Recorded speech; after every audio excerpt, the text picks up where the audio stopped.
Hello, this is the Tradesight Stocks and Futures Market Preview for Wednesday, the 15th of October, 2014. Hope you're having a good trading week. Certainly has been here so far. Let's start by looking at the ES front month futures contract. This is the S&P E-mini futures on the daily chart. Had sort of a measuring day today, meaning we stayed inside the high and low of Monday's downward action. So we've got Thursday, Friday, and Monday. We're down. Tuesday was kind of balanced. You can see that we're not anywhere near any particular support here on this chart, so there's nothing to comment on from that perspective. And generally speaking, it doesn't look good. Here's the NASDAQ side. This is the NASDAQ 100 cash index. And here we've broken the support, the lows of July and August. And this is a common time of year for this stuff to happen. It's just a matter of how far out of control it gets. So we'll see where this leads us. Next support level that's clear on the chart is 3750, which is 60 points lower. That should be a no-brainer at some point in time here in this move. Let's take a quick look at the VIX, which did not continue higher today. We'll be looking to see this get up near or into the 40s before we really see a bottom in the market. That's usually how that works, so we're not there yet. Here's the stocks after gapping down back on Friday. Found a little bit of stabilization today on Monday. Here's the biotechs, broke down a little more and hit the red static trend line on the daily chart. That's came within a few points of it. That's key support. Also wanted to point out oil breaking down here, 81.85 on crude oil. Ouch. Not that that's a bad thing for those of us at the pump, but certainly either means the supply is increasing. It's interesting with all the stuff going on in the world globally.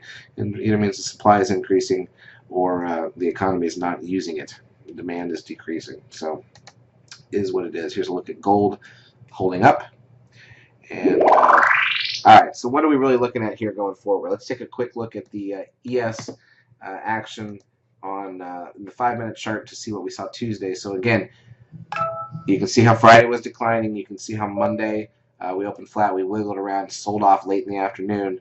Tuesday, gapped up a little, tried to push higher, came back in, sold off. Did not fill the gap initially. You can see we didn't get to the close of Monday. Rallied back up a bit, drifted higher over lunch after the volume dropped off.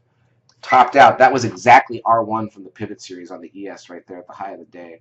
And then rolled back to the VWAP. We were sitting there coming out of lunch at 2 p.m.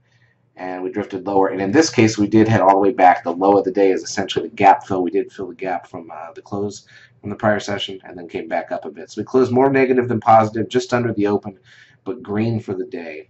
And that's called a measuring day after you've had a big sell-off for 2 days in a row. No more progress made, but at the same time, you don't look at this day as a positive. We net closed under the open, below the midpoint, below the VWAP. There's still more sellers than buyers. It's just that it didn't lead to lower pricing.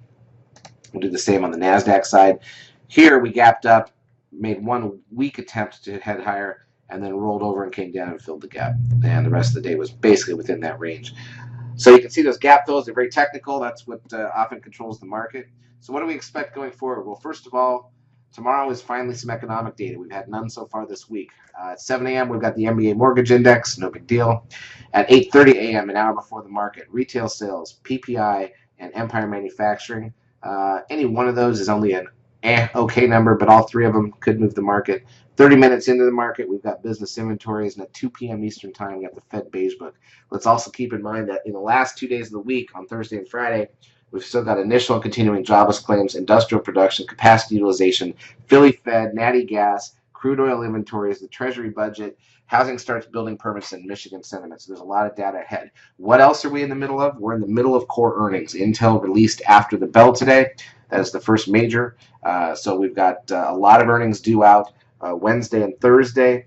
Friday and Monday are kind of in the middle of it. Not too many earnings released on those days, but they're the middle of core earnings. And then next week, the big ones, tons of stocks reporting Tuesday, Wednesday, and Thursday, usually ending with Microsoft on Thursday. So a lot of stocks reporting in this area. That's going to lead to a different type of market. You get a lot more news-driven or rumor-driven stuff.